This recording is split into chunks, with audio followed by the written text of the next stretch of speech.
Kit Kat bar.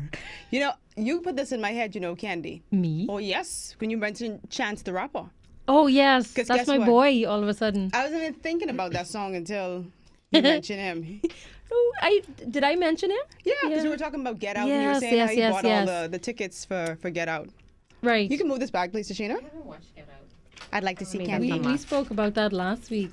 Candy, Ed, and Kendrick ain't on that run because they say it's too scary. Kendrick, you said you didn't want to watch it either. Oh, Kendrick said no, he ain't doing it. Boy, Absolutely not. I know. I might get around to it. I think you should make it a priority along with Tashina. Good afternoon, everybody. Good evening, actually. I'm Rogan Smith. Ed is off today, so we are going to hold down the fort. My guest host is quite familiar to many of you. Her name is Tashina Robinson Blair. Hello, Tashina. Hi, Rogan. How are you, darling? That's not a British accent, right? No, I'm trying That's to just do being my proper, well. right? No, let me go do my British accent. Hello, Tashina. How are you? Hi, darling. I'm not as good as you are, darling. The darling is good. Because I say it all the time to you. We have Kendrick Williams. Hey, Kendrick. The thumbs up. And Candy, who's going to be having her segment, a very interesting segment, got us all talking prior to coming on air, so that'll be very exciting. It's really good learning a lot about Kendrick today. Usually gives us the thumbs up. I'm not going to mention it. I'm not going to mention it. That y'all sent me out the room for and you were sharing. Oh, Lord, no. So basically, No, it was just I'm private. not in the circle of trust. No, you're That's what out. you telling me, Kendrick. You've never been invited. How you know Candy longer than me? Don't Candy's you know been it's the working here same like 2 length years. of time? Oh, Candy's been working here like 2 years. it's my boy. No. Boy, I tell y'all got to tell You me when come we go once, off air. but once or twice a year. No, we can't share that one. I'm a confidant. No, we can't Yes. share. That was No, not as long as you spill your own beans. Ah. I spill plenty beans around here. Yeah, absolutely. I earned that. We're airing on channel 960. I know 960 had a bit of a problem, but I think that's now resolved on cable. And of course, we're also streaming live. I think kiss96.streamon.fm. Hope I'm not messing that up. I see the Parliamentary Registration Department has given their notice, letting people know that they can begin picking up their voters' cards. That's already begun today, 10 a.m. to 8 p.m. I'm going to go through this because here at Ed Feels Live, we seek to inform and educate. Well, have you registered to vote, darling? Darling, I registered to vote during referendum time, even though it wasn't necessary. Okay, I did that then too, so I don't have to register again. No, you're picking up your cards now. They're telling you come get your stuff. If you registered during referendum I still have time, my card. no, you should have a receipt that you have to take to these locations to pick up your card. You don't have the card yet. You No, talking you're- about the referendum? Yes. Yeah, If you y'all registered, confusing me. you Yeah, okay? you Listen. she confusing me Oh too. no. If you didn't need to register, you didn't need to be on the new register to register on the referendum. No, I didn't register for the referendum. I Okay. used my old Exactly. voter's card. So if you registered during that registered time, again. for the yeah, to be on this new register. Okay, now you making sense. Wait, you don't register to vote yet? No. Girl, you come on this show and you saying it's proud? Yes, because I can do it on Hey. Saturday. This is not going to be tomorrow. This is going to be at the Sweet 12 girl. hour Sweet Girl. Sweet girl. And I'd be one of the black Sweet ones girl. on the back of the line saying they friggin' taking so long. You better. Are we well, allowed you, to say oh, that? you better not fix your mouth to say anything. You need to go Yes. register. Anyway, I could be one that said who get the crowd riled up. That Mad time with, you the, just mad, come with the poll, mad with the poll workers. and now she go at the last minute to register. And she I getting- wonder why and they mouth taking hard. 30 minutes. I wish somebody just say, and you, when did you register, miss? This morning. Mm-hmm. Yeah, you get rolled right out because these poll workers don't play.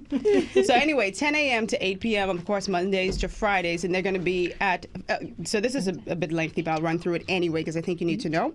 If you're registered in the Mount Moriah, Killarney, Carmichael, Garden Hills, or Fort Charlotte constituency, you can pick up at Thomas A. Robinson Stadium, or some people like to say Thomas. If you're in, that annoys the crap out of me, or Thompson. You know my last name. Thompson. Thompson.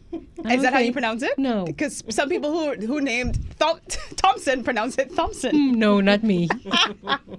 If you're in Southern Shores, Tall Pines, Golden Gates, or Golden Isles, you can pick up your cards at Remnant Tabernacle Church Hall. That sounds like that coming to Hallelujah when you say that one. Centerville or Freetown, you can pick up at St. George's Anglican Church Hall. If you're at St. Barnabas or Angliston constituency, you can collect at St. Barnabas Parish. If you're in Bainstown and Grantstown, you can collect at Wesley Methodist Church in Grantstown. If you're in Marathon, Seabreeze, and Nassau Village, you can get your cards at William Thompson Auditorium. If you're in Yamacraw or Elizabeth, you can go to Epiphany Anglican Church Hall. St. Anne's and Fox Hill, collect at St. Anne's Church. And Bamboo Town, Pinewood, and South Beach, you can get your cards at Faith United Baptist Church. What constituency are you in, Sheena?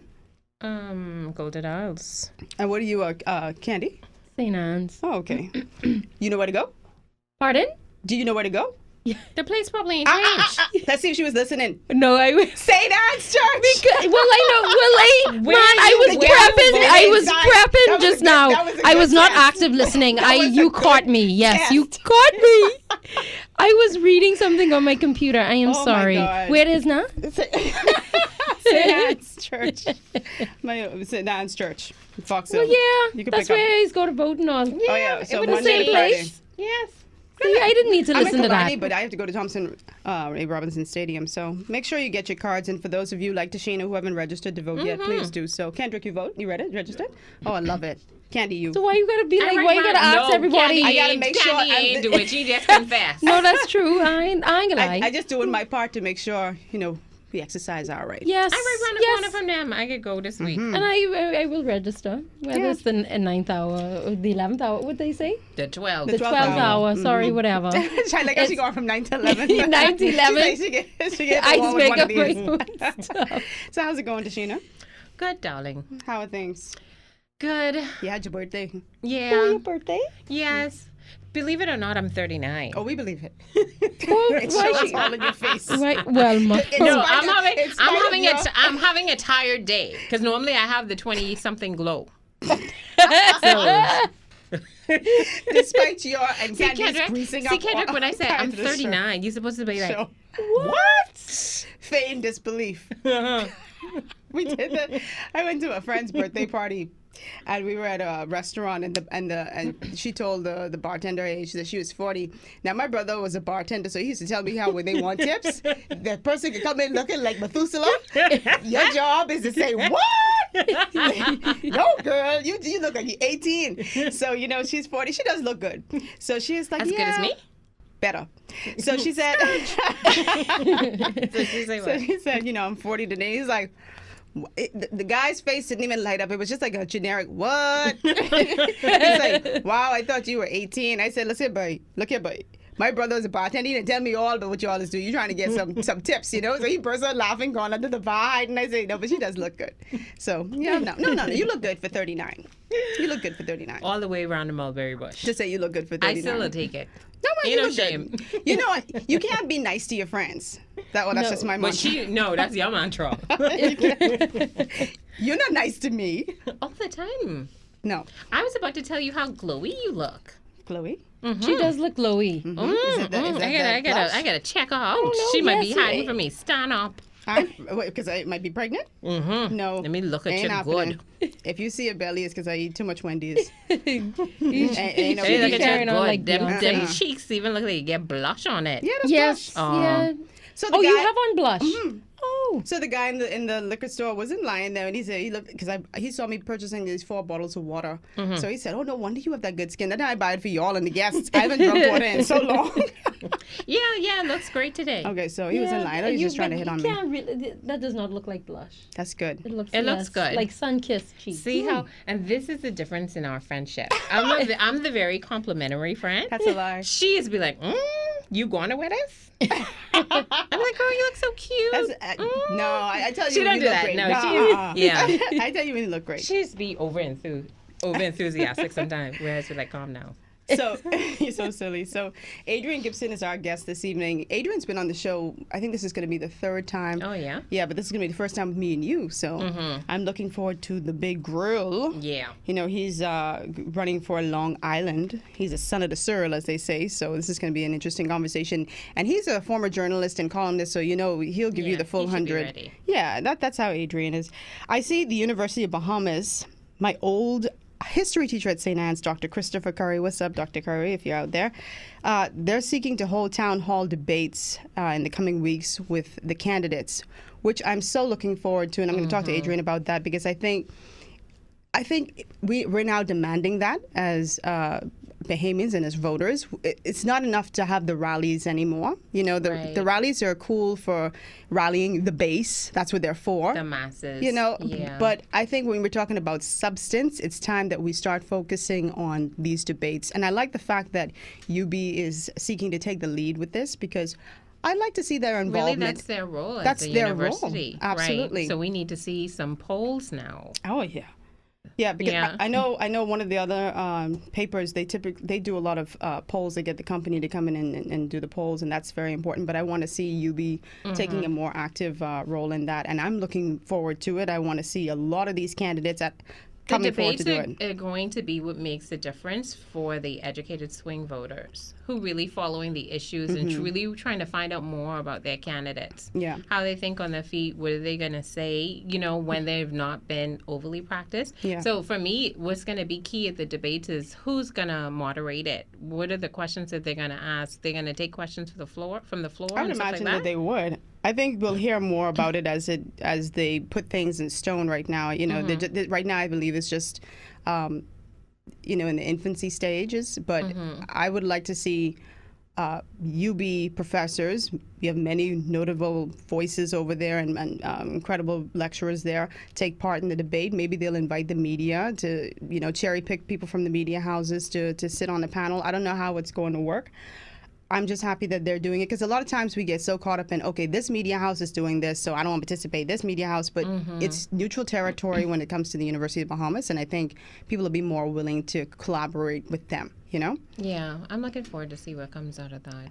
And I don't want to, I remember when I worked at another media house, there were candidates that wanted to participate in debates, and the leaders would tell them, or they would at least tell us that the leadership would say, no, you can't participate in the debate. I guess, I don't know if they felt as if that person wasn't strong enough to debate, or they just didn't want to debate. You know, rallies, with rallies, you have a great deal of control, because you're just speaking to your captive audience. So you just really need to memorize your speech. Yeah. Or you just really need to be able to read from the paper, from look your prepared up, text, give some eye contact, and raga, you know what I mean? Then that's it. Yeah. You know? Let me see which substance you have to you.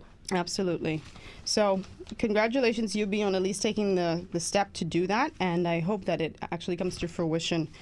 Another thing that I called you about earlier, and we were discussing it really quickly. I mean, I know Bahama, Dr. Hubert Minnis is dominating the press this morning. I really don't want to get into that. I think that's been discussed ad nauseum, but sometimes you find a lot of times you find some great gems in the business page. Section. Yeah. I think it's overlooked a lot of times. Yeah, I think it's underrated. Very underrated. And I have to give props to the Tribune business section, because they do such a fabulous job. Well, you know, Neil himself would write 1,000 stories. Jesus. I remember when I used to work at the Tribune, I was like, this man just churning. Oh, you had and he has great contacts, so, you know, that's to be commended.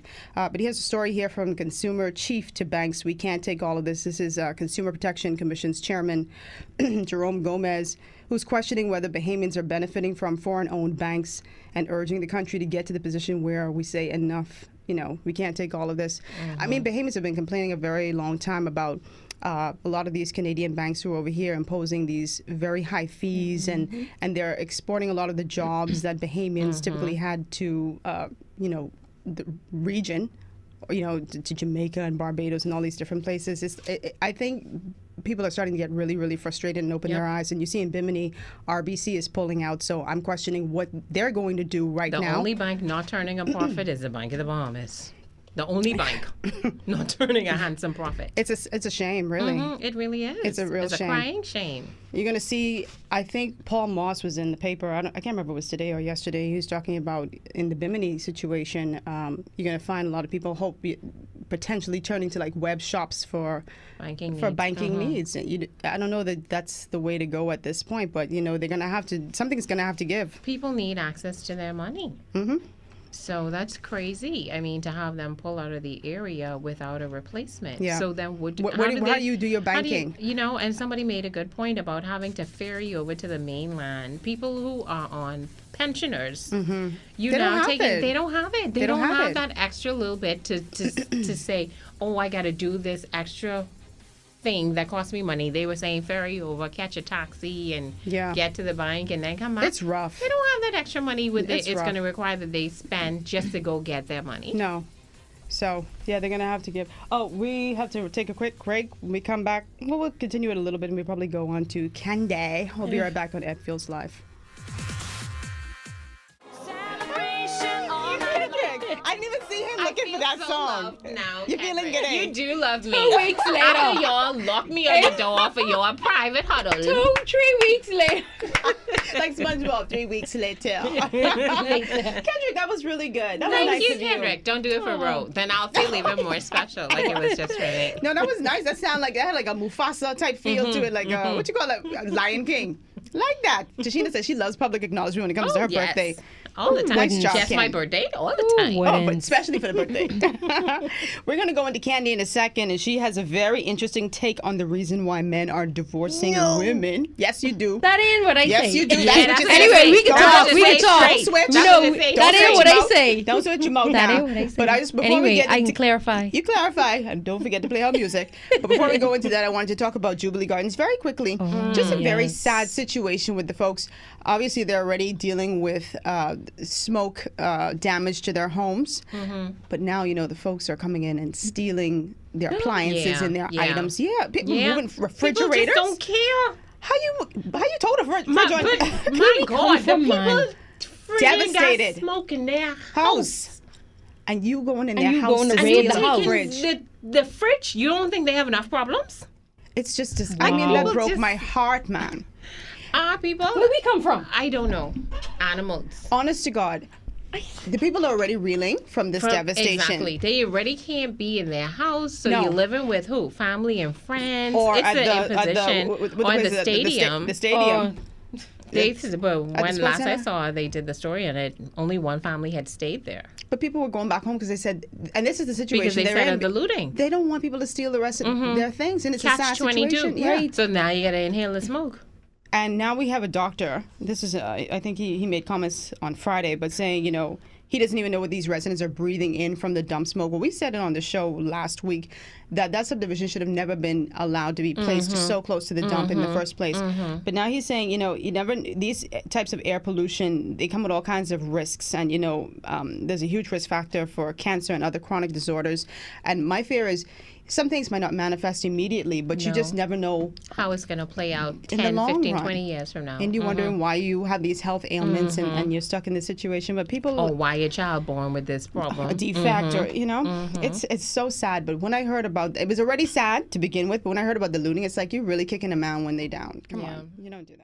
Candy cannot hear the sound because she forgot her air piece. No. Air is only one syllable, so I had to repeat it. It's like Candy. Candy. Oh, it off now, eh? See? You see, this gal got a delay. But Kendrick don't even say, cue it in. No, he too cool for that. You should know. I should know. Read. Right. Hello, Candy. Hello. Always How good to art have thou? you. Fantastic. Very good. Good to have you here. And My I like girl how you over join. here. Candy's come a long way. She never used to want to join in with like the banter. She'd be like, Well, no. every time I've been here, she's been talking. She didn't grow to that now. I mean, it's been a while. Yeah, it's been a while. You get a little bit more I love comfortable. that. We're going to go on with her old story then. Shut up, man. I come a long way. I come a long Yeah, you way. did. Now, come, let's talk with this. Like a Ladies, mustard seed. Listen let's now, know let's why let me- you're getting No, dumped. no. see how I'm out? Say You see why how- you're getting You dumped. see how That I'm ain't what I say. That ain't what I say. Boy, this could switch up a mouth. No, Gone but true. then. Listen. Okay, so the topic that I wanted to talk about today, there was an article that I had seen, and it sparked some other thoughts for me.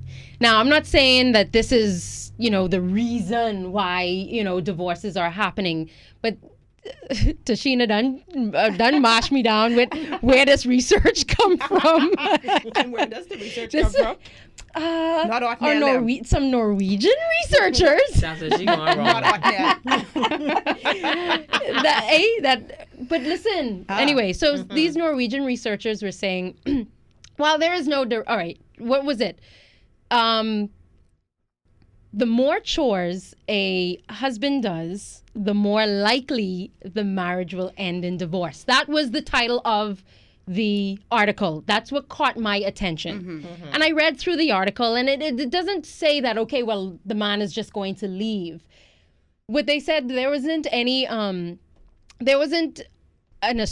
like a direct association between traditional couples where the housework was mostly done by the women, and there was a lower divorce, as opposed to in an unconventional marriage, a more modern take on marriage, there was a higher rate for divorce when you had both, gender equality. You have the housework was divvied up equally.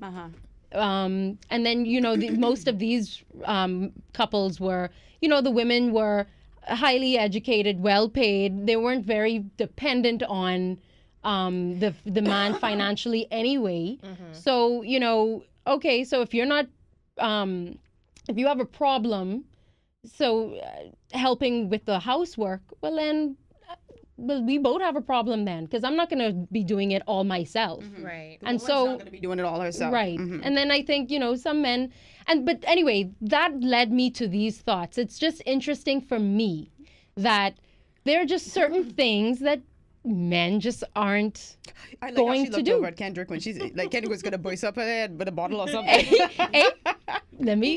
Side action. Let me look over here by the women. There are just certain things that. Why don't he put the computer in front of me? So Kendrick got to tell us those certain things men aren't gonna do. Which is housework. Think about it. But think about it. Housework, right? So say you're complaining about having to do all of the housework, or at least most of the housework. Your husband says, okay, well, you bring that conversation up. Okay, so what are we going to do?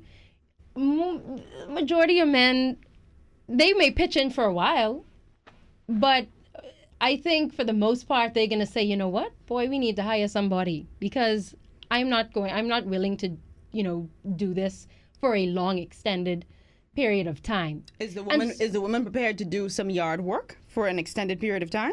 What's that? Over here, ain't nobody doing no yard work. Oh, yes. You can't say nobody that. Ain't nobody doing yard work. You paying people to do your yard honey, work. I have your mommy gardens for pleasure. I'm not talking about her. We have neighbors, the men in my neighborhood, stay outside with the lawnmower, stay dragging the big garbage to the garbage disposal. I see them working on the house. Man, you in Cable Beach, man. They must be gonna find no. They must be gonna find no. Okay, I was in Doris Johnson Estates the other day. I saw men working on their house in their yards. Through my corners, use my one gardener, Baptiste. So that's what it is. Is Baptiste legal? Yes, he is. Okay. Well, to my knowledge. So I report him. Okay. I only can say to my knowledge. Okay. And everybody is using. Go ahead, Candy. All I'm saying is, as a man, if there are situations where men are doing repairs to the house and doing outdoor work, the women ain't willing to do that stuff.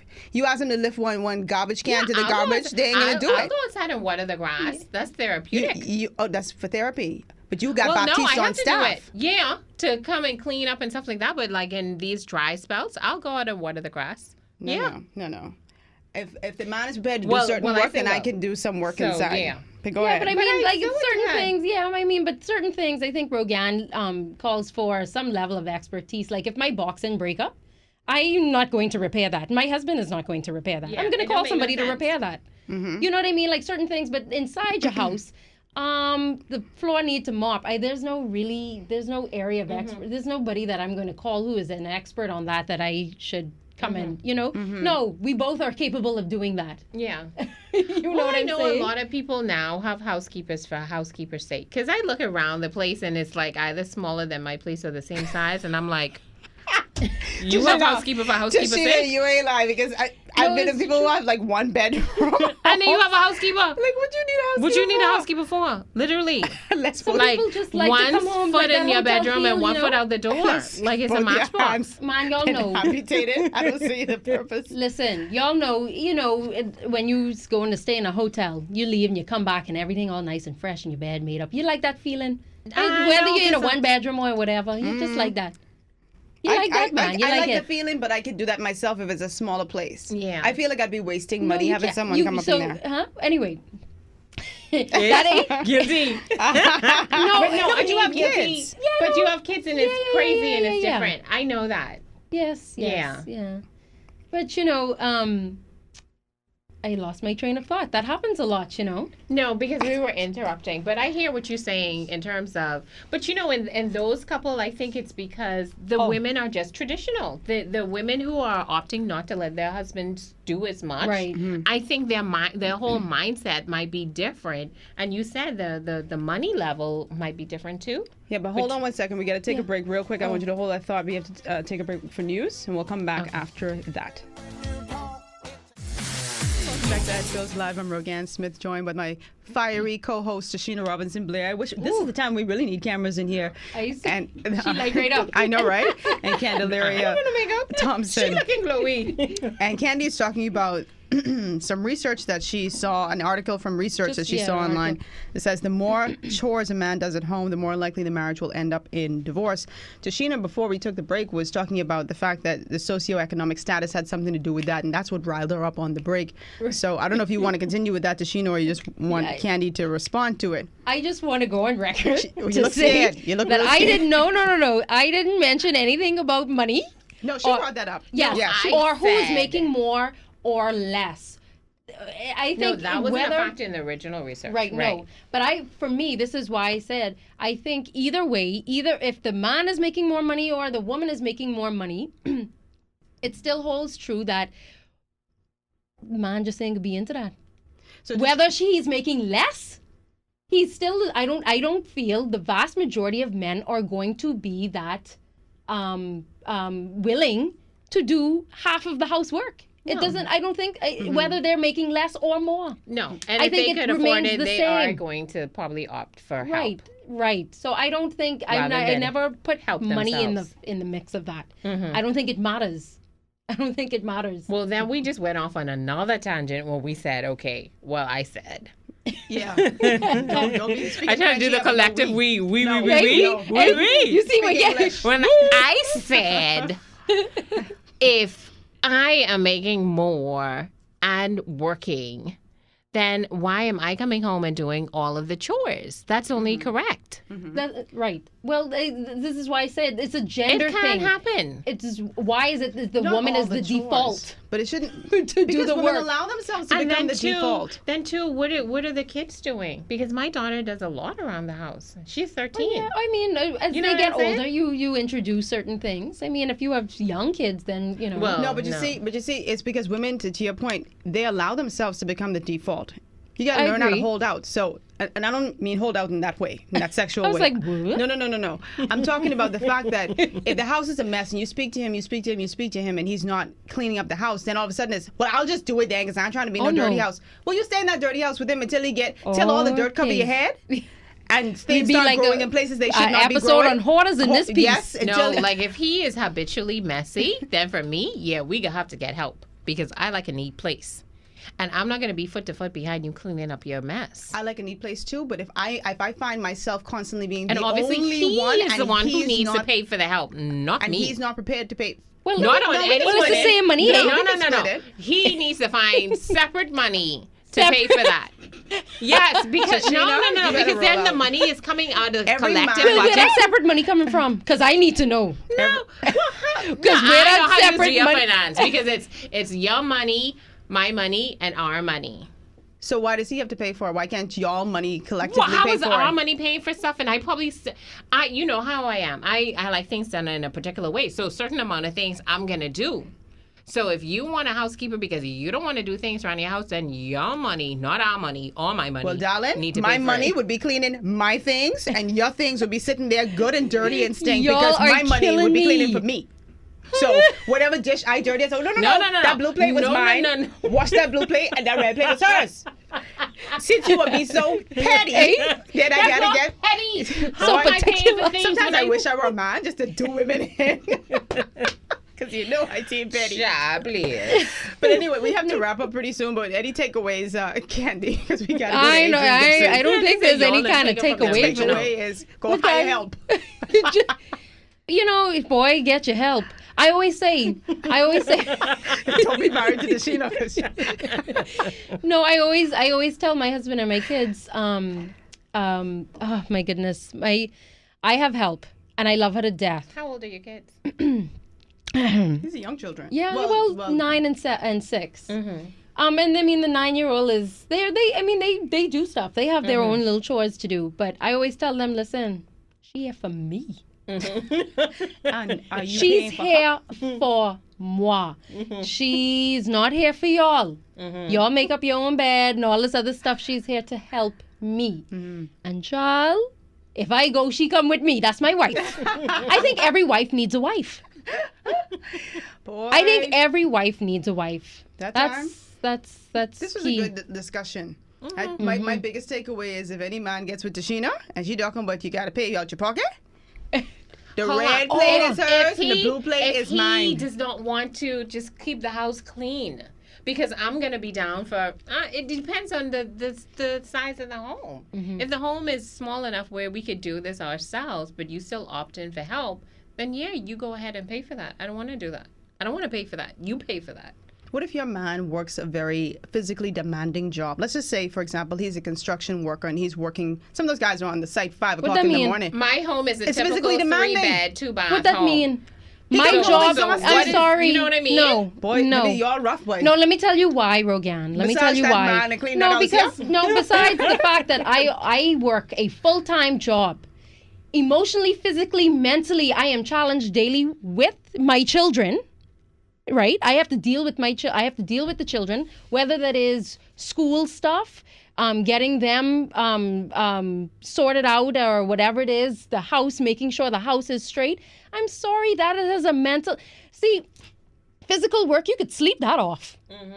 I'm sorry, you could sleep that off. You could come home, take a nap, and you could sleep that off. But psychological, and mental, and emotional, kids tend to come to on a daily come to basis, mommy first that before they wears go to you anyone out. else. That Y'all ladies wears selfish. you Who's to out. say It's that not. that man is Well, not going? what Y'all is ladies it? are very Did selfish. she say we Yes, I selfish? did. Yes, I did. Because y'all do not know what physical demands and mental and emotional demands are placed on that man who is working that construction job or Are some you other physically demanding Is this job. a woman telling me this? Yes, that's correct.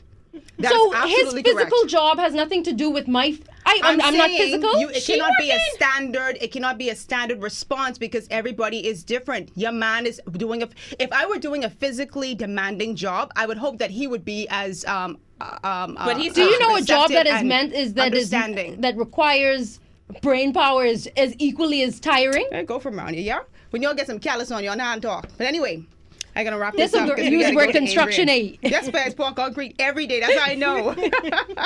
No. But thank you so much, Candy. We have to run. Yes. Adrian Gibson is waiting in the wings. We'll see you next week, Monday, if you weren't too mad at me. Oh no! Yeah, I I could love be you. here because I have another good topic that Walk on her head on the wheel. that was spawned out of this one. Thanks, Candy. Hope you're welcome. Thanks, Kendrick. Welcome back to Ed Feels Live. I'm your host, Rogan Smith. I'm joined by my co-host, Tashina Robinson Blair. Really good segment with Candy. You know, I say some construction worker out there is thanking me right now, clapping them callous hands, and you checking for Candy. Candy, I know you listen and I love you. We'll see you next week, Monday. But over the past few weeks, we've been talking with political candidates so that we can get a greater knowledge of the folks who are running for office in the upcoming election. And this evening, we're very, very pleased to have attorney Adrian Gibson. He's the Free National Movement candidate for Long Island. He's a former teacher, journalist, and columnist in the Tribune. He's also a son of the soil, hailing from the very constituency he seeks to represent. There's a lot of stuff that you've been doing. You're a jack of all trades, Adrian. Welcome to the show. Thank you, Rogan. I'm pleased to be here. It's the third time. Yes. You're a The regular charm. now. Yes. Yeah, third time's the charm. It is a charm. So we're going to start off. I want to know, because we've had quite a number of people come on this show, but one of the things we don't ask them is, you know, why did you decide to enter politics? You had a very robust career. You still do as an attorney, but why politics at this time? Well, I realized that in the Bahamas, one of the ways they effect change is through being a part of the political movement. Once people repose their trust in you and elect you to office, it comes with a bit of, it increases your ability to change your community, to agitate for change rather than being on the outside, you can affect change through the power that comes with being elected to office, and so I decided to throw my hat in. Yeah, to have a seat at the table Yes. rather than just barking at Yes. the door. You take a seat And at the you know, table. and we have been barking at the door for a while, and you know, the table has been filled with persons who would have been there for half a century. Absolutely. And I said, you know, for me to be out here talking and agitating for change in my columns and on talk shows and wherever, and really dismissing politicians who are worthy of being dismissed and criticizing those as well.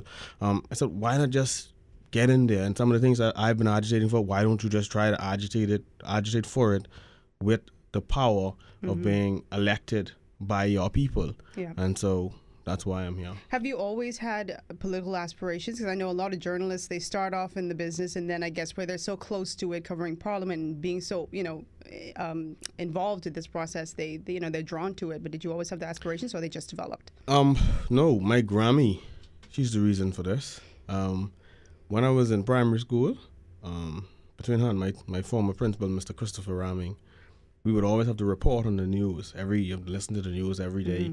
And then Sims, Long Island, you go into the tree on Friday and you report on what was on the news.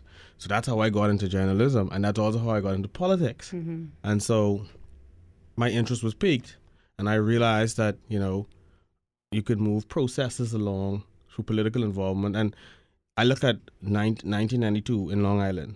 In Long Island, we were behind the 8 ball. And when I say behind, I mean behind. No roads, no infrastructure whatsoever. We were still using lamp and lantern, and when the Free National Movement won, for example, things just changed. You got paved roads. We moved from a school that was a one big open space with partitions to a nice, decent school in grade 6. From falling in graveyards as your playground. The graveyard was the playground with open graves. So now having a real facility, to having a proper clinic constructed. When you had a clinic maybe as big as the studio, and to having telephone and water in some areas and light all through, because I was a fella, I used to do my homework with lamp and lantern. And so I realized, hold on, the political change facilitated this development. And so it dawned on me that, perhaps if you're there, you can help to affect change and push greater change, because you're at the table. You can speak on behalf of your people. And I can tell you, for the people of Long Island, one of the worst things that could happen is for us to end up in opposition, because I'm not going to be one of those persons who will take things lightly. I would just agitate for and not sit down because I'm told by the speaker to sit down. No, if I have a point, I need to drive that point home. And the same applies in government. If I'm in government, I'm going to agitate for my people. I think when people elect you, they elect you not to go there and sit up there forever. Okay, and I don't think any politician should want to serve forever. Career politicians. Mm-hmm. You come in and do what you're supposed to do. Get out. And I think for me, it's about getting in there and seeing Long Island advance. We've been on standstill for a little while now. No airport and so many other things are lacking, big and small issues. Yeah, Tashina. I have a question for you. Okay, so I'm looking at A Young Man's View on Thursday, December 31st, 2015, and you said we clearly need an official opposition that doesn't merely oppose merely for the sake of opposing. We need Her Majesty's loyal opposition to be a group that advance private member bills on the floor of the House of Assembly, a grouping that offers alternative and reasoned positions to that of the governing party. At present, the opposition is weak and unimpressive. So what happened in this 15-month interim from December 31st, 2015 to now to make you want to join up with this weak and unimpressive opposition? Well, I don't know. The opposition is really the members who were elected in the House at the time. And there was about, 8 to 9 of them. At the time that I wrote that column, I did not feel that the opposition, I think there are many others who would agree, FNMs, PLPs, and regular everyday people, I didn't feel that the opposition was performing effectively. I did not see any private member bills being advanced. I felt that the government was being allowed to run roughshod over the people and ram a VAT bill down the throats of the people without proper consultation, and ram this thing and the other thing down the throats of the people. There was no accountability. And I felt that because the opposition was so distracted with the infighting, that couldn't happen. Now, of course, as time went on, you would note that the opposition party or the FNM itself started to morph a bit. Candidates started to come on that were quality candidates who most people look at and find some respectability in. The party started to advance its position on crime and education. And, I was one of the people who was always calling for policy papers. And, the party put forward a manifesto. And so these things were all attractive and impressive. And then the party started to get its act together. After the second convention, you kind of begun to see where the infighting was coming from. And you realize that, this particular individual may be the source of all the disruption. As things developed, I started to watch the party maneuver and progress. And to be honest, the slate was an attractive, an appealing thing as well.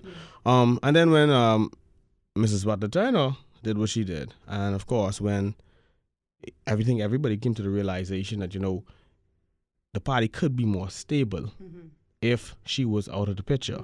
And so it took time. Now, I always saw the FNM as the better option philosophically, and really and truly, if you look at it affecting change, you want to go with the better option of the two parties or however many parties that are there. The FNM has always been a party that believed in governance and the sunshine. The FNM seemed to be more inclined to offer the people a greater sense of accountability, and that attracted me to the FNM. And so that endeared me to them. And then what the FNM and Dr. Minnis and the hierarchy did in the space of time between 2015 and present time. Okay, so how have you been received thus far? Because does your family have an FNM background where it would have been an easy transition into the party? Or because usually that happens, Right. Your family's a good FNM or your family's a good PLP. How have you been received? Well, my family are diehard FNMs. And when I was growing up in Long Island, my grandparents, they were running these iron, I don't know if you all would know, but the old iron poles that did the telephone wires before they put BC and all that. The old iron ones that had the prong at the top that came off at the two ends. Well, I remember this gentleman, I'll never forget him. Excuse me. When the poles were being run to their house, because they were FNM, he came and he cut them down, like he used a hacksaw, because those are little iron poles, and literally cut the poles down because they were FNMs. And there were some other things done as well. And that stuck with me. I could never understand why you felt that because someone supported another party that you should take away a basic amenity from them. And so, that was something that rested in my consciousness. And even when I became a teacher, because of certain things I said publicly, and having been a public school teacher, there were moves to take me out even, and to victimize me. So it gave me an even greater appreciation for victimization and for some of the tactics that were being done by, for example, the PLP, because they were the ones who really did it. When I was writing the column, there was a point where I was still a teacher, and I would slam the FNM and no one would seek to victimize me. And I always saw it as, this is interesting. There's a difference. Now, you always had one or two people, when they saw you in person, they wouldn't talk to you or they'd brush you off or whatever, But that's because the PLP was in power at the time when if you slammed the FNM, it wouldn't have mattered. No. When the FNM was in power, I slammed them. The FNM and nothing happened? And nothing happened. But there were some who, when they saw you in person, would brush, and I'll tell you who they are off air, but they would kind of brush you off. Right. Or when they say brush you off, I mean, you could see in their faces that, they got you in. Gotcha. But I was quite comfortable because I know I spoke my conscience. Yeah. And I could live with myself at the end of the day.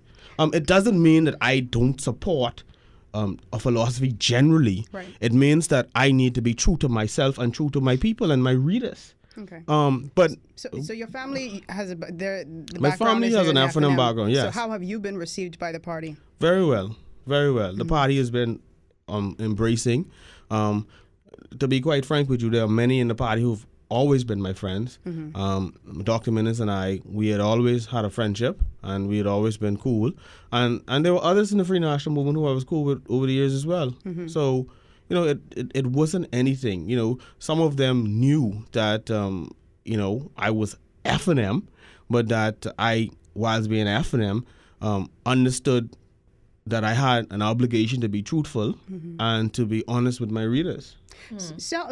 If I just get this one into Sheena, just sell the listeners and sell us on why the F&M is the better party or the best, because there are other parties involved, of course, but for Bahamians at this time. Well, the F&M has been has been in government. If you look at the F&M's record, it has a record of transparent governance. I think the F&M is a party that will advance not only the infrastructural development of the Bahamas, but also deepen the entrepreneurial spirit and help to develop the human capital. I think if you want to move from the point where you see standstill, which is now, to progress, I think the F&M would be the party to go with. If you look at the slate of candidates, for example, many of us are newcomers. You see a group of us who are new to the political scene, and it's a mixed batch of young and not so young candidates. And so if you look at it and you take it as a whole, I think the F&M represents a cross-section of the Bahamas, and it shows that it's a party that is thinking forward. It's forward thinking. I'm 32, okay, and this is my first time and you got fellas who 22 and 28 and so on, and they're entering the political fray. It shows that, guess what, it's considering the future of the Bahamas. We are the future leaders of this country. I want to read again from this same column that you wrote, December 2015, when you say, in the latter part of 2016, Bahamians can expect to see politicians breaking down their doors, sitting on their couches or floors or porches or wherever they can find a seat, and pretending once again to be that down-to-earth chap who in some instances was last seen 5 years before. How are you campaigning? What are you doing? It is true. There are some who are sitting there now and who have returned to their constituencies for the first time in 5 years. And it's like Jerry Roker's come back to town. My campaign, there's a chap in Long Island on the PLB side who's just going from bar to bar. He's bar hopping and bar calling and saying, come meet me in the bar. My campaign is one where I'm going to the people and I'm communicating my vision for the island. I'm hearing what they have to say, because as I lay out my platform, everything that they say, I must incorporate. They live there. They understand the ins and outs, the goings and the comings. And so I'm going to the people. I'm engaged in a ground campaign right now where I have made a pronouncement that I'm going to go to every single settlement and speak to every single person. I don't care if they're F&M, DNA, PLP, independent. As long as you're a Long Islander, I want to talk to you because I want to hear what you have to say, and I want you to hear what I have to say. It's coming along very well. How far along are you in that? How long have you been doing it, and how far have you gotten? I have been on the ground, on and off the ground, since January. We have covered quite a number of settlements. There are obviously Cartwrights, O'Neill's. We are in Burn Ground. We're going into Mangrove Bush this week. We've been into Salt Pond, McKinsey's, etc. So there's a number of settlements that we are moving through. We're gonna go to Mangrove Bush and a couple other areas in the south this week, as well as in the north. My thing is, I just want to ensure that I talk to everybody so that no one can say that we haven't had the conversation, that they haven't seen me. I want to hear what everybody have to say. I want to communicate to them what I feel are steps to take the island forward. And I think I want to keep an open dialogue, not this see you every 5 years. One of the things I say on the platform is this: representation should be very easy in the 21st century, because you have the ability to close the gap between the MP and the constituent. You got WhatsApp, Facebook, Snapchat, text message, regular call. I tell people, look, if you can't reach me by a telephone call, send me a message. I can see that message at some point. I'll be able to respond to you. No one should have an excuse to not be able to contact me, and I should not have an excuse to not be able to respond to them. How are you managing expectations of your prospective constituents at this time? Because Jeff Lloyd was on our show a few weeks ago, and he said something that I'm sure rubs some people the wrong way, but I could have stood up and applauded for him, because he said straight up on this show that he will not be that type of representative who is promising to come to funerals, christenings, bar mitzvahs, it don't matter what it is. He's not going to be digging in his pocket to help you pay a light bill. He's managing expectations on his end. A lot of times you have people who are seeking to represent get caught up in that moment. You know, people are saying what you can do for me right now. And it happens, and especially on the campaign trail. How are you managing those expectations? You know, over the course of this campaign, I've had some interesting requests. Fridge? Oh, yes, definitely. Winning. Boat engine, I need one fine for my plane car right ticket, now. cell phones, you name it. The reality is this. True representation is not going to every funeral, every christening, bar mitzvahs, etc., etc. I believe that Jeff is he's on a good wicket there. True representation is being knowing what your people's concerns and needs are, hearing and acting on them, always being available, interacting, moving things forward in your particular constituency and being progressive, and frankly going to every funeral and every christening. Sometimes people you don't even know. You know, and exactly, and that doesn't speak to real representation. I find it kind of patronizing as well, because you almost insult the intelligence of some voters. Because yes, you can go to funerals, but that should not be the only thing you look at as representation. Exactly. Okay, you have some people who only go to funerals and weddings and christenings, and that's what they think is representation. And that's all they give to the constituency. Right, and I think the expectation of that is unrealistic. Yeah, and speaking of representation, as you go door to door canvassing your potential or prospective constituents, how are they saying their representation has been? Obviously, they are represented by Loretta Butler Turner, who's the incumbent. What are they saying? How has her representation been? I've gotten many complaints, and I'm saying this honestly.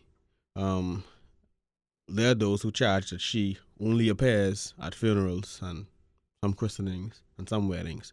Unfortunately, the Jewish community is not as big down there. but there are those who say that, and there are those who say she hasn't been a hands-on MP. She's not held community constituency meetings, for example. There are those who say that they have not seen her in terms of interacting in the constituency or calling these meetings. When I have promised and pledged, I hate the word promise, I've pledged to have these meetings every month. There's complaints about not having any accountability with respect to the constituency allowance.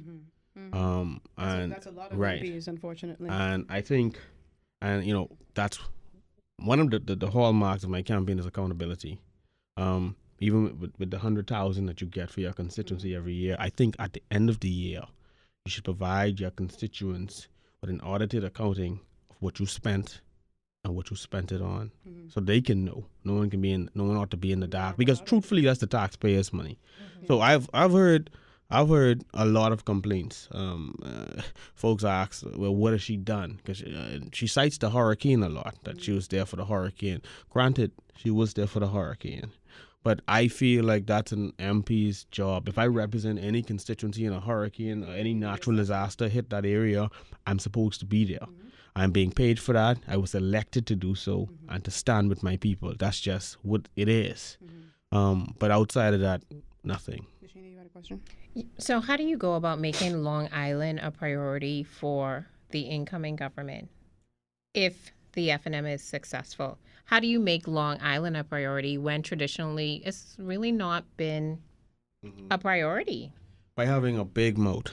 By having a very big mouth and agitating and impressing upon those that sit with me in the government that Long Island is not the stepchild of the Bahamas. That Long Island is very much one of the major islands that has produced some of the best and brightest in this country, and that it is Long Island's time. It is our time to get that international airport. It is our time to have properly functioning administrative offices. It is our time to have properly functioning roads. We got to repave those roads. It's our time to have proper healthcare facilities. The general saying is that if you get really sick in Long Island, you're gonna die. Because the health facilities are so poor. You have a lack of medicine. You have a shortage of staff. You look at blood tests, for example. You can't have a blood test done in Long Island. You have to come to Nassau to do a blood test. Previously, when they did blood tests, they used to send it on the plane. The plane said no, then they decided to send it on the boat. But by the time the boat got to Nassau, the sample was corrupted. And on and on and on. There's so much to do. I think what Long Island needs, you need a hands-on person who not only looks at the small things, the big things, but looks at the small as well. And you have to keep your ears to the ground because you ain't gonna know what's happening unless you're interacting with your constituents. And so I have formed like WhatsApp groups and all these mediums to close the gap so I can see what's going on and always hear and be in touch. So even when I'm not there, it's almost as if I'm there. We have to take a break right here on Ed Fields Live. We'll be right back with Adrian Gibson. He is the Free National Movement's candidate for Long Island. We'll be right back. Welcome back to Ed Fields Live. Rogan Smith here with my co-host Tashina Robinson Blair. We're having a wonderful chat with Long Island candidate, the Free National Movement and Long Island candidate Adrian Gibson, who is also an attorney and former journalist / columnist. Tashina, you had a question that you wanted to put to Adrian before we went to the break. Long Island is shaping up for many to be a race that many are going to be watching to see, because it's expected to be very hotly contested. So my question to you was, what is your unique selling points? A lot of people are going to say, okay, vote for me, and I'm a son of the soil. And what are you bringing to the table that feels authentic to listening persons? Well, like I was telling you over the break, I know the concerns of Long Islanders. I'm not drifting into Long Island. I come from Long Island. Long Island is what made me. Everything about me emanates from that island. I grew up there, high school, primary school, and left for college. I then went back and I invested there. A car rental company, a commercial building, and so on. My family lives there and on both ends of the island. Grandfather hails from the south, grandmother's from the north. I know Long Island through and through. I have already demonstrated to Long Islanders that I went on and did not embarrass them, because there's nothing like embarrassing yourself to a family and a community. And I came back and invested home. I could invest right now, so anywhere else. But I put my money where my mouth was, in my hometown. I know the concerns of Long Island. I am one of them. They don't have to explain much to me. I know the issues that need to be addressing, the small issues, the major issues, because I either experience it as a business person operating in Long Island, or with family members in Long Island, or some other reason. And so I know what we need. I know the way to take the island forward. And I'm not just coming there to score a political brownie point or to win a political seat. I'm coming there to serve and to be accountable. And that is what I think would be a major selling point for me, beyond just saying what I would do. Okay, so tell me, I would imagine it would be costly to fund a Family Island campaign in particular. Oh yeah, because you got to travel costs. Yes. And then it's, you don't have that people in bulk, so you literally have to go from settlement to settlement. How are you covering the cost of that? It is extremely expensive to fund a Family Island campaign. As it stands, I've done a lot of self-funding. Here and there, you might pick up a donor, but no one really gives any real money towards you until... So 95% out of your pocket? Yeah, you're going heavy out your pocket. No one really gives any real money to you until the bell rings. And then you'll probably have some more donors who would feel spurred to throw a few bucks your way. And then, coming from the party that's in opposition, you don't have the treasury where you can say, man, you work that little sidewalk for this one on the island, or you can't do that. And you certainly don't have the VAT money like some of these fellas might be slinging. I see some fellas just slinging money now, and so you don't have the war chest. You don't have the war chest of the government, so you have to self-fund and hope that you pick up a couple of donors along the way. But I believe that as time moves on, we'll have more people coming on and donating to the campaign in Long Island. Long Island has a lot of good businessmen. There are a lot of people who have come out of Long Island who own many of the big business enterprises you see around, and I am hoping that many of them come true, and they also contribute towards the campaign in time, and I believe that we are moving towards that. Have you given any consideration to your future beyond being an MP? For example, if the FNM is successful in its bid to be the government, could you see yourself in a Minnis administration? Yes. Quite frankly, that has been something that I have envisioned, I've thought about since coming in, and representing your people as the MP. That's the first step, and I guess the second step after securing my seat would be to hopefully get an invitation from the incoming Prime Minister to sit around the table with him. Has there been any side conversation with the leadership of the party regarding that? Or are they taking it one step at a time? I think we're just going to take it one step at a time. My main focus at this point is to secure my seat. And then once that is done, hopefully things will just move from there. There are so many people who enter politics hoping to make a change. You find a lot of them, too, try to make changes internally, only to be told by senior party members, hey, you're a Johnny or a Jane come lately, you got to wait your turn over here, you're a little too antsy. I mean, have you given consideration to the fact that, not to the fact, but have you given consideration that there's a possibility that may happen? And how would you react, considering that you are somebody who wants a seat at the table, you're willing to have a big mouth to get some of the things that you want done? How would you cope with that? You mean being ostracized? How well can you team play? I consider myself a team player. I think, there's some things that you can say behind the scenes, and do so respectfully. I don't have to come out and act wild and crazy. I think I can affect some change, and I think when the time comes for you to exert pressure, you exert pressure. I think where there's a will, there's a way, and I think there's a proper way to do everything. And you don't want to defeat the purpose by coming off as rude and a loose cannon. As the worst description I think one could put on you is that you're a loose cannon. And so I will have a big mouth, but I would have a considerate big mouth. A big mouth that is focused, and I will be a thorn, but at the same time, and yes, there may come points where if in years to come you end up in opposition and you advancing a point and you don't want to take your seat in Parliament, the Sergeant at Arms has to carry you out. If it makes sense and that has to happen for your people, then that has to happen. But I would say things should be done tastefully. Let me ask you something. How would you describe your party's leader? Because your leader embodies the vision for the party. So how would you describe him? What's your take on him? I would think that Dr. Minnis has been underestimated grossly. He's strategic. I'm sure you've seen how he moves. You look at the leadership runoffs, and you look at how his slate of candidates just skyrocketed. You look at that slate, that's a great slate of persons. That's strategic. And by him plucking individuals, studying and plucking individuals, that demonstrates the kind of person he is. I have spoken to him. He seems focused and he seems sincere about broadening the economic base and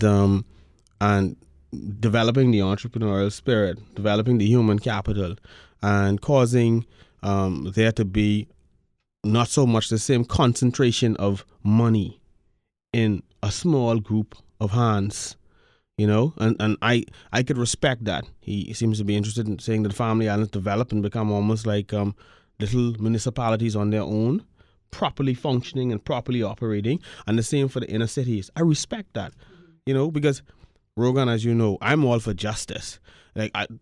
One of the things I've always hated, anyone who's ever followed me, I hate to see injustice. I hate to see people not having the things that they should have. I hate to see corruption. I think if you can govern, let's do it with a bit of transparency. And this is why I've said, even as you look at the constituency funds, the 100,000, report to your constituents how you spend the 100,000 every single time. Right. No one is going to accuse me of directing anything anyway that is untoward, etc. And I think people would appreciate you being accountable and straight up. Yeah. I think it's a good question, though, Tashina, because I think Dr. Minnis has been a bit of an enigma of late. Sometimes he pulls a Beyonce and just releases the statement. You don't really see him on the talk show circuit anymore. You know, he's sort of just maintained this behind-the-scenes presence at the time, you know. So, just give us a more personal take of what you said. He's strategic. You said he's a friend, somebody you can go to. What is he like behind closed doors? And has he given you, he's represented the constituency of Killarney for quite some time now, has he given you any pointers as to how to campaign in Long Island? Behind the scenes, he's jovial, you know. Dr. Minnis could, you know, there are those who probably don't know that Dr. Minnis could talk smack like anyone else. You know, he's jovial, kind of very down to earth. With respect to representation or going out and capturing the seat, just go out and work hard. And just basically what he says, go and hit the ground. Just work hard. Keep the pressure up. You know, and you know, he told me the other day, you know, Adrian, I've already counted you. Don't let me down. And so, you know, stuff like that. You know, encouraging words like you do that voice just know? now. But, you know, Dr. Minnis, he has his own little way of talking, you know. It's difficult to imitate him, but that's my little imitation of him. Let me ask you something. I have to say, Dr. Minnis, has, you know, we have to give him credit for assembling and being able to attract such a strong team. I do see a lot of good quality candidates. Simply because I look for people who have accomplished things in life before you offer yourself for government.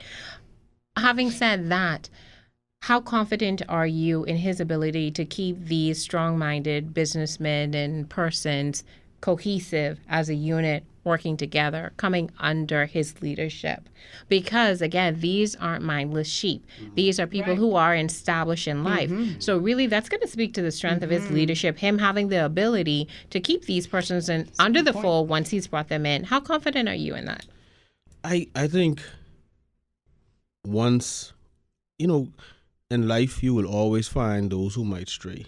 But I believe that Dr. Minnis, given his mandate, and given the fact that many of us signed on to follow him as the leader, I think that in and of itself has already set the standard that we are likely to, you know, just try to work as a unit, as a team, to move the country forward. I feel confident that Dr. Minnis has the ability to keep the ship keep the ship going, and No mutiny. I don't expect none. I mean, from what I've seen so far, everybody, you know, appears to get on well. And listen, the truth is, there can come times where you gotta cuss each other out behind the scenes, I'm sure. That happens You know, and that's in any any private sector organization, any public organization. That's just what it is. But I think after that, everything would be ironed out. I have great confidence in Dr. Minnis. University of Bahamas, I don't know if you were listening earlier when we were doing our banter, but they plan on having candidates come to UB to participate in debates, something that lots of Bahamians have been calling for a very long time. Is that something that you're open to doing? I won't run away from a debate. Will you run toward it? I won't. That's a very cagey answer. I'm not going to run away from it. No, I won't run away from a debate. And that simply means that if I am put to participate in a debate, I will do so vigorously. Okay? Listen, I'm not a hypocrite. I have said before, and it all depends on the host as well, but I've said before, you know, these factors behind the scenes, but I've said before that I believed in political debates. You go and check my previous columns. I'm not going to be a hypocrite. Say that then and not say it now. Okay? So I'm running from nothing, my friend. Well, you ain't run from us. No, So you not at see, all. you get Not 2 at all. thumbs up. How are things in the FNM now, post that Rebel Yeah. 7? The party is The Rebel united, Seven. and I mean that sincerely. The party is dust united. settled? The dust is settled. We have these candidates group, and you can see the cohesiveness. Everybody's working together. Everybody's happy. Everybody's advancing their points, and you know, sending pictures of what they're doing, or you know, I think the party's in the best shape it's been in the last 5 years. Honestly, Do you think Dr. Minnis should have expelled those members for this mutiny? I think the way he's handled it is best.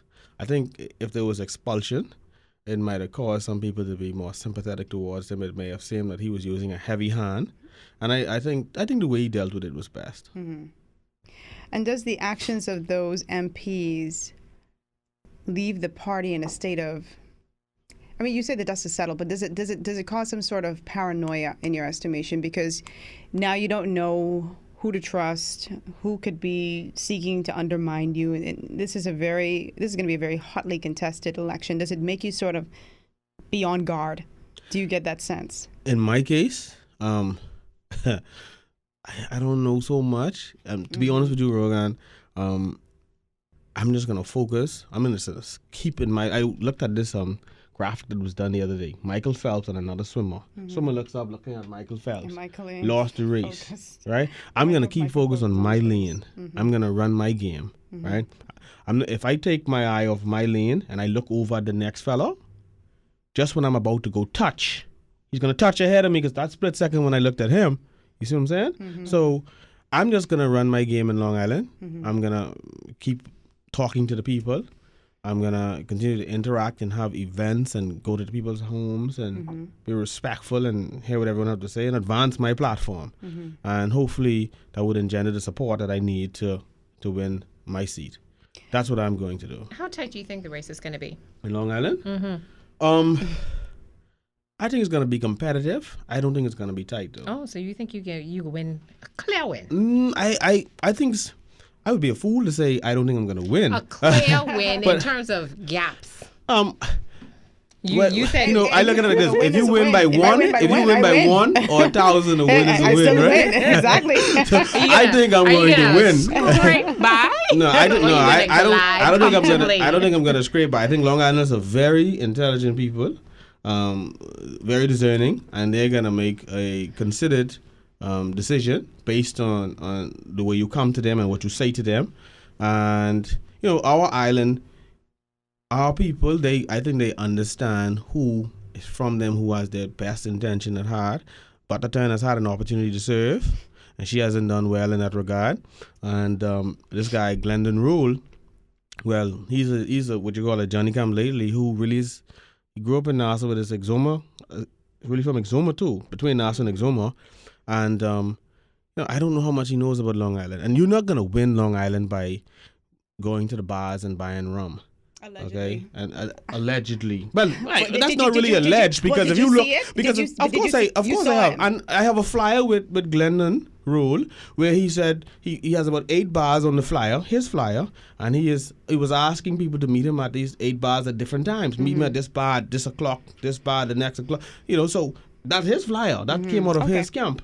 So, I'm pretty confident that the people of Long Island are going to support their own and are going to support progress. And I don't think it's going to be a scraping by. I think right now it's shaping up into a 2-person race between you and Loretta Butler Turner. I think that I never underestimate an opponent in whatever sphere. And so anyone who is in the race, I wouldn't dare be as pompous and arrogant as to dismiss somebody.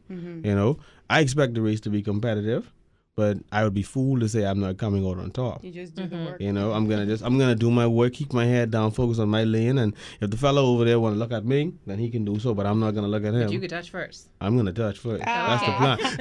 In politics, there's no first, second, and third. There's no gold, silver, and bronze. It's only first. It's only it's either win or go home.